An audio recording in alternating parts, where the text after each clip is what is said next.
Bismillahirrahmanirrahim. Assalamualaikum warahmatullahi wabarakatuh. Waalaikumsalam warahmatullahi wabarakatuh. Bagaimana kabarnya hari ini? Baik, Bu. Alhamdulillah, semoga kita selalu dalam lindungan Allah Subhanahu wa Ta'ala. Puji syukur kita haturkan kepada Allah Subhanahu wa Ta'ala karena berkat rahmat dan hidayahnya lah sehingga kita dapat berkumpul di tempat ini guna melaksanakan pembelajaran kita. Baik, sebelum kita memasuki pembelajaran kita hari ini, ada baiknya jika kita memulainya dengan doa. Silahkan ketua kelas memimpin teman-temannya untuk berdoa. Baik, selanjutnya Ibu akan mengecek presensi kalian. Abdul Halik. Hadir, Bu. Nazirul Khair Asis. Hadir, Bu. Aidil Firahman Asis. Hadir, Bu. Baik, jadi semuanya hadir semua ya. Baik, sebelumnya ada yang ingat materi kita pada pertemuan sebelumnya itu apa? Saya, Bu. Ya, silahkan.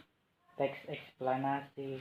Ya, betul. Jadi, materi kita pada pertemuan sebelumnya yaitu tentang teks eksplanasi. Pada pertemuan kali ini, ada yang tahu materi kita tentang apa? Saya, Bu. Ya, apa? Novel. Ya, betul. Jadi, pembahasan kita pada pertemuan kali ini yaitu tentang novel. Baik. Ibu ingin bertanya, apakah di antara kalian ada yang tahu apa itu novel? Saya, Bu. Ya. Ya, silahkan Halik. Novel ialah sebuah bentuk sastra yang sangat populer di dunia. Bentuk sastra yang satu ini paling banyak beredar, serta juga dicetak sebab daya komunitasnya yang sangat luas di dalam masyarakat. Ya, betul. Jadi, Ibu tambahkan, novel adalah karya sastra yang berbentuk prosa yang mempunyai unsur pembentuk intrinsik dan ekstrinsik. Novelis merupakan sebutan bagi penulis yang menulis novel. Salah satu yang membedakan novel dengan karya sastra lainnya adalah isi dalam sebuah novel lebih panjang dan lebih kompleks dan juga tidak memiliki batasan struktural dan sajak. Selanjutnya, apakah di antara kalian ada yang bisa menyebutkan salah satu ciri-ciri novel? Saya, Bu. Ya, silahkan, Hair. Ciri-cirinya adalah terdiri dari setidaknya itu 100 halaman. Ya, betul. Jadi, ciri-ciri umum dalam novel yaitu yang pertama, jumlah kata dalam novel lebih dari 35.000 kata. Yang kedua yaitu terdiri dari setidaknya 100 halaman. Ketiga yaitu durasi dalam membaca novel itu setidaknya 2 jam atau 120 menit. Kemudian yang keempat yaitu ceritanya lebih dari satu impresi, efek, serta emosi. Kemudian selanjutnya yaitu alur cerita cukup kompleks dalam novel. Kemudian seleksi cerita dalam karya sastra novel lebih luas. Selanjutnya yaitu ceritanya lebih panjang namun tetapi banyak juga kalimat yang diulang-ulang. Selanjutnya yaitu novel ditulis dengan narasi kemudian didukung dengan deskripsi dalam menggambarkan atau mengilustrasikan situasi dan kondisi yang ada di dalamnya. Selanjutnya yaitu struktur novel. Nah, di antara kalian ada yang bisa menyebutkan salah satu struktur novel? Saya, Bu. Iya, silahkan Aidil. Salah satu strukturnya yaitu orientasi. Ya, betul. Jadi, struktur novel ada 6. Yang pertama yaitu abstrak, orientasi, kemudian yang ketiga yaitu komplikasi, kemudian yang keempat yaitu evaluasi, yang kelima resolusi, dan yang terakhir yaitu koda. Nah, abstrak merupakan bagian ringkasan isi cerita yang biasanya dapat ditemukan pada bagian awal atau pertemuan cerita dalam novel. Kemudian, orientasi merupakan bagian penjelasan tentang latar waktu serta suasana. Yang ketiga yaitu komplikasi. Nah, komplikasi merupakan suatu urutan kejadian yang dihubungkan dengan adanya sebab akibat yang tiap-tiap peristiwa karena adanya sebab serta mengakibatkan munculnya kejadian atau peristiwa yang lainnya. Kemudian evaluasi merupakan bagian yang mana konflik yang terjadi pada tahap komplikasi itu terarah menuju pada titik tertentu.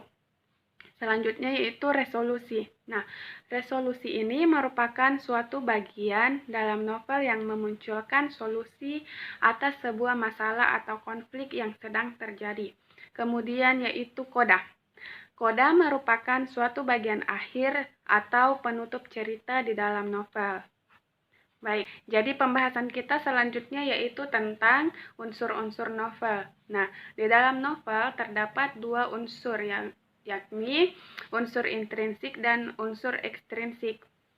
Baik, jadi unsur intrinsik dalam novel terdiri atas 7.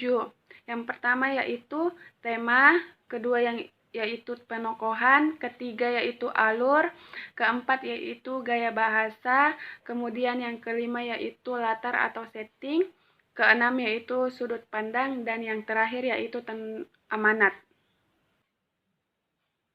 Kemudian yaitu unsur ekstrinsik. Nah, unsur ekstrinsik ini terbagi atas 3. Yang pertama yaitu sejarah atau biografi pengarang, kedua yaitu situasi dan kondisi, dan yang ketiga yaitu nilai-nilai dalam cerita. Baik, silahkan kalian membentuk kelompok secara berpasangan dengan teman sebangku kalian. Berhubung karena jam pelajaran kita tersisa 45 menit, jadi Ibu berikan waktu kepada kalian 25 menit untuk berdiskusi. Kelompok 1 silahkan ke depan untuk mempresentasikan hasil diskusinya. Kemudian untuk kelompok lain, jika ada hal yang ingin ditanyakan, silahkan bertanya kepada kelompok penyaji. Baik, itulah tadi hasil diskusi dari kelompok pertama. Ibu rasa kalian sudah cukup paham tentang materi kita, yaitu tentang novel. Selanjutnya, Ibu akan menanyakan kembali tentang apa yang kita bahas tadi.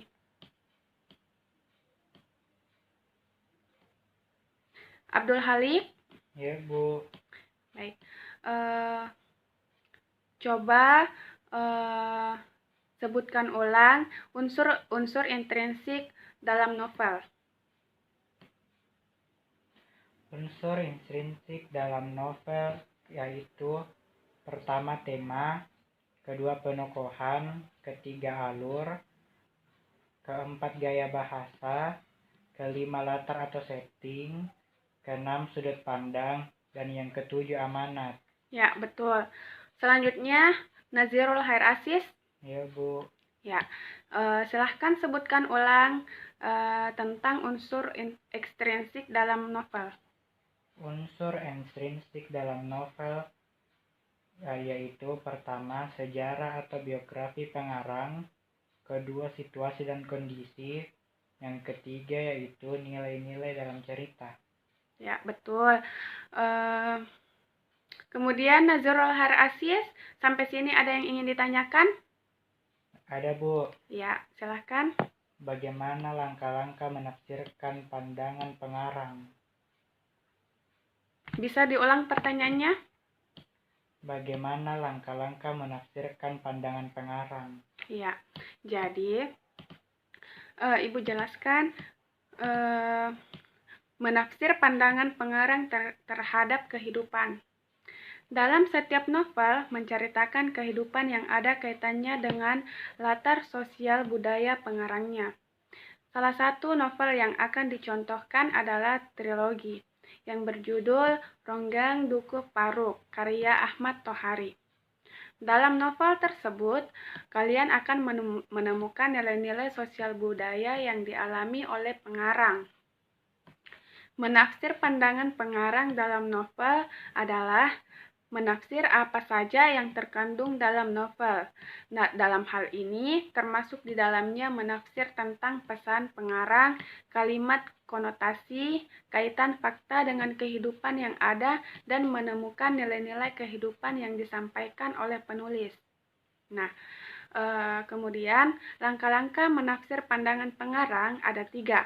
Yang pertama yaitu membaca novel dengan seksama, kedua yaitu menentukan nilai-nilai kehidupan seperti sosial budaya, dan kemudian yang ketiga yaitu menafsirkan pandangan pengarang terhadap nilai-nilai sosial budaya. Nah, contohnya Ahmad Tohari memberikan gambaran rinci tentang perihal lingkungan Duku Paruk yang gersang dan tertinggal. Gambaran kemiskinan dijabarkan dalam bahasa yang lugas dengan diksi yang pas, tanpa metafora yang berlebihan, serta teks-teks pada novel tidak kehilangan keindahannya. Tradisi-tradisi yang dihadirkan dalam novel masih dalam tata cara pembaca menerimanya sebagai tatanan masyarakat yang mapan dan wajar. Baik, berhubung karena kalian sudah paham tentang materi kita yaitu tentang novel, maka Ibu ingin memberikan kalian tugas. Nah, tugas ini merupakan tugas individu untuk kalian. Silahkan kalian mengerjakan tugas yang ada di buku, tepatnya pada bab 12 di halaman 124. Jadi sebelum Ibu mengakhiri pembelajaran kita pada pagi hari ini, Ibu ingin menyampaikan bahwa materi kita pada pertemuan selanjutnya yaitu tentang puisi. Baik, Bu. Ya, silahkan kalian mencari referensi dan membaca materi tentang puisi. Baik, berhubung karena jam pelajaran kita sudah habis, jadi Ibu akhiri. Mohon maaf bila ada kesalahan. Semoga pembelajaran kita kali ini bermanfaat. Terima kasih. Wassalamualaikum warahmatullahi wabarakatuh. Waalaikumsalam warahmatullahi wabarakatuh.